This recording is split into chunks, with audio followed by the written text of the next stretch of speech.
अक्सर जब कपल मेरे पास प्रेगनेंसी की गुड न्यूज़ लेके आते हैं तो उनमें हमारी मम्मी जो है इमीडिएटली डिमांड करती है कि डॉक्टर मुझे नॉर्मल डिलीवरी ही चाहिए। तो चलिए आज हम जानेंगे क्या टिप्स हैं जो हमें नॉर्मल डिलीवरी होने के लिए मदद करेंगे। नमस्कार, मैं doctor Manisha Kulkarni, consultant obstetrician and gynaecologist at Rasimas polyclinics, Hadapsar, Pune. सबसे पहले ये जानना ज़रूरी है कि प्रेगनेंसी ये कोई डिसीज़ नहीं है। Pregnancy is a physiological condition. अगर आपके डॉक्टर ने आपको बेड रेस्ट की या एक्टिविटी रेस्ट्रिक्ट करने की सलाह नहीं दी है तो आपको ये जानना बहुत ज़रूरी है कि आपकी flexibility beginning from the first trimester अच्छी ही रखनी चाहिए।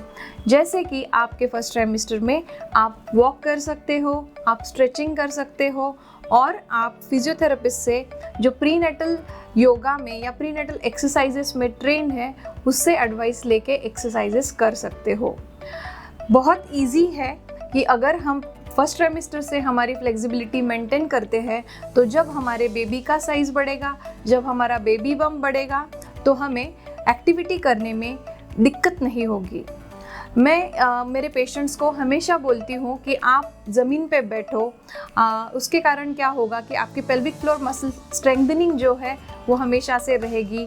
सोफ़ा पे बैठ के टीवी देखना या फिर डाइनिंग टेबल पे बैठ के खाना खाने से अच्छा है कि आप ज़मीन पे बैठ के खाना खा लो, ताकि जब आप बैठ के उठोगे तब आपके पेल्विक फ्लोर मसल स्ट्रेंथनिंग में हेल्प होगी।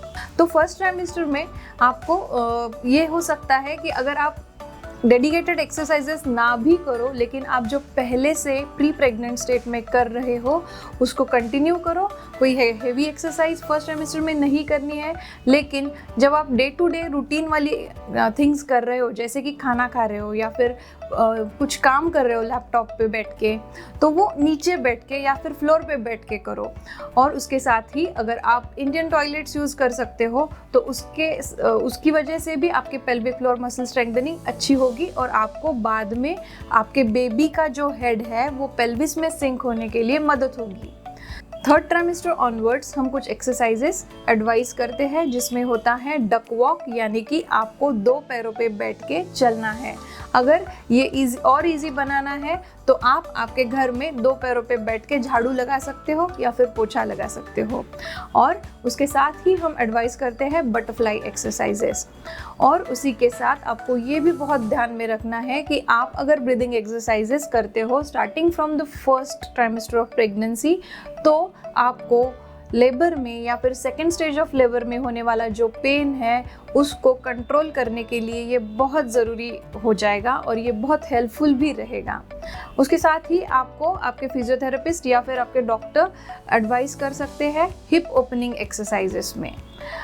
आपको यह चीज़ हमेशा ध्यान रखनी है कि आपकी फ्लेक्सिबिलिटी जितनी अच्छी रखोगे और आपको जितना टॉलरेट होगा उतनी एक्सरसाइजेस आप कर पाओगे तो आपको आपकी डिलीवरी नॉर्मल होने में बिल्कुल मदद होगी। अगर आपको इसके बारे में कोई भी क्वेरीज है तो हमें ज़रूर लिखिएगा। Thank you.